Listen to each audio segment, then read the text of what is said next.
Kalau saya bilang ke Anda bahwa olahraga nyicil cuma 3 menit sehari, efeknya untuk jantung bisa setara dengan orang yang capek-capek nge-gym 1 jam. Anda pasti bilang, nggak mungkin kan? Mana mungkin 3 menit mengalahkan 1 jam? Matematikanya nggak masuk akal. Berita baiknya, riset terbaru membuktikan Anda tidak perlu waktu 1 jam untuk selamat dari penyakit jantung. Studi terhadap 25.000 orang membuktikan cukup curi waktu 3-4 menit sehari buat olahraga sebentar, resiko kematian Anda turun sampai 40%. Angka yang hampir sama dengan mereka yang nge-gym rutin. Ini bukan clickbait dan ini bukan omong kosong. Ini berdasarkan riset medis terbaru tahun 2002 sampai 2025. Simak sampai habis. Karena solusi ini cocok banget buat Anda yang ngakunya kaum mager atau si paling sibuk. Yang sampai olahraga pun tidak sempat. Oke sobat sehat, sebelum kita masuk ke solusinya, kita perlu ditampar dulu dengan realita. Ada sebuah studi besar dari Stanford University tahun 2017 yang menganalisis data smartphone dari 700.000 orang di seluruh dunia. Hasilnya bikin lus-lus dada. Ternyata rata-rata orang Indonesia itu hanya berjalan kaki sekitar 3.513 langkah per hari. Angka ini jauh di bawah rata-rata global yang ada di 5.000 langkah. Dan menjadikan kita salah satu negara dengan tingkat aktivitas fisik terendah di dunia. Bandingkan dengan Hong Kong yang mencapai 6.900 langkah per hari. Kenapa ini bahaya?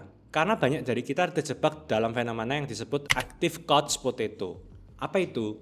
Ini adalah orang yang merasa sudah sehat karena rajin nge-gym 1 jam di hari Sabtu. Tapi 6 hari sisanya dia duduk diam 10 jam di kantor.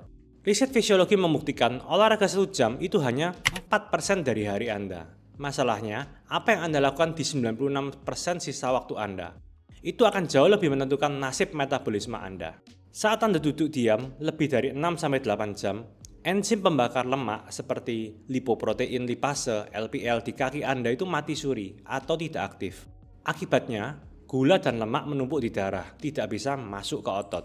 Dan sedihnya, gym 1 jam tadi tidak bisa menghapus kerusakan metabolik akibat duduk 8-10 jam tersebut. Jadi kalau Anda gym mati-matian tapi habis itu Anda duduk diam seharian, Anda masih berisiko tinggi kena diabetes dan penyakit jantung. Terus solusinya gimana? Tenang, sains punya jawabannya.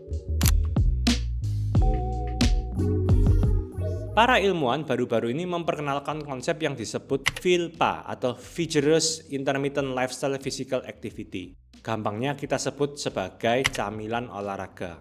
Kalau nggak sempat makan besar, yaitu gym, selama 1 jam, 2 jam, kenapa nggak ngemil aja? Studi yang diterbitkan di jurnal bergengsi Nature Medicine Desember 2022 menemukan fakta yang mengejutkan. Mereka meneliti orang-orang yang tidak pernah olahraga rutin tapi melakukan aktivitas fisik dadakan yang intens. Contohnya apa? 1. Lari mengejar bus atau ojek online.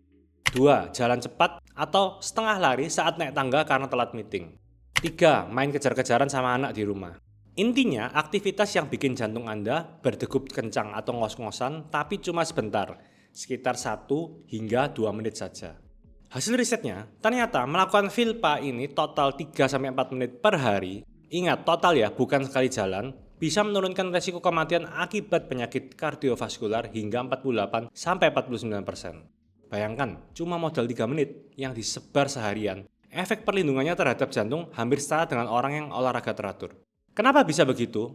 Karena lonjakan detak jantung yang singkat tapi sering ini melatih elastisitas pembuluh darah dan sensitivitas insulin Anda. Jadi mulai besok kalau ada tangga, jangan naik lift. Lari kecil di tangga 1 menit saja. Lakukan 3 kali sehari, itu sudah cukup menyelamatkan jantung Anda. Gratis, nggak perlu bayar member gym. Tapi kerjaan saya ini benar-benar nggak bisa ninggalin meja. Saya meeting Zoom dari pagi sampai sore. Masa saya harus lari-lari pas meeting?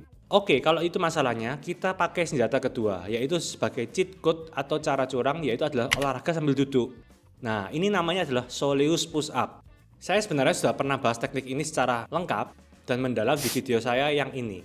Anda wajib nonton video itu supaya tahu detail teknisnya biar tidak salah langkah. Tapi intinya begini, ada riset dari Prof. Mark Hamilton tahun 2022 yang menemukan bahwa otot betis bagian dalam atau soleus kalau diaktifkan dengan cara jinjit khusus saat duduk, dia bisa membakar gula darah dan lemak secara drastis. Datanya nggak main-main. Gerakan ini bisa menurunkan lonjakan gula darah setelah makan sebesar 52% dan mengurangi kebutuhan insulin sampai 60%. Ini solusi yang bagus untuk Anda yang susah bergerak.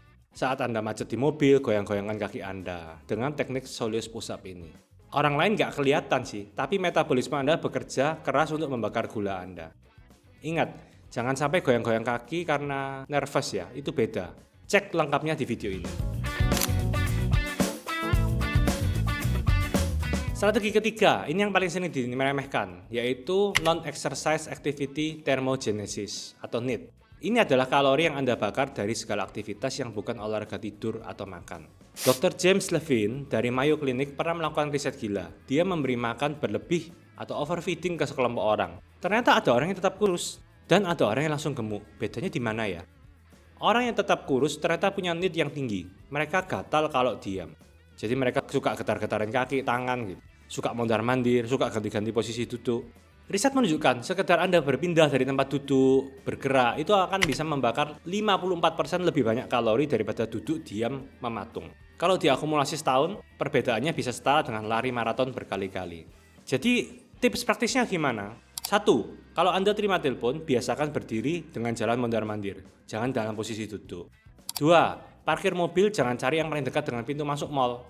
Parkir yang jauh sekali. Paksakan diri Anda untuk jalan ke pintu masuk. 3. Kalau nonton TV, coba duduk di lantai, yaitu di lantai dengan posisi squat atau sambil stretching. Jangan cuma duduk di sofa yang empuk.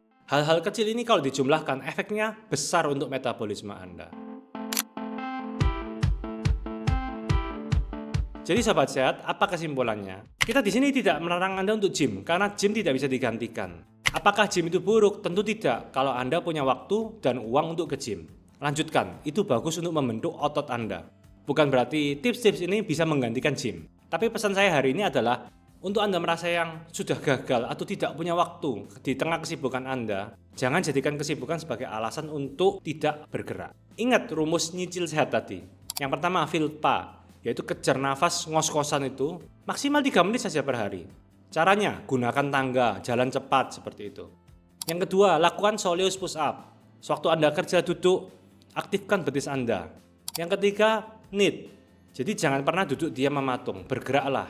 Curi waktu untuk bergerak, sambil telepon, sambil menonton TV, sambil bermain dengan anak, curi waktu untuk bergerak. Sehat itu bukan tentang apa yang Anda lakukan waktu Anda olahraga di gym, tapi tentang apa yang Anda lakukan selama 24 jam Anda hidup. Jadi ubah mindsetnya ya. Saya adalah orang yang aktif bergerak. Bergerak lebih banyak sehari lebih baik. Semoga video ini membuka wawasan Anda dan bikin Anda nggak mager lagi. Kalau Anda merasa video ini bermanfaat, share ke grup WhatsApp kantor atau keluarga yang hobinya duduk terus, supaya mengingatkan mereka.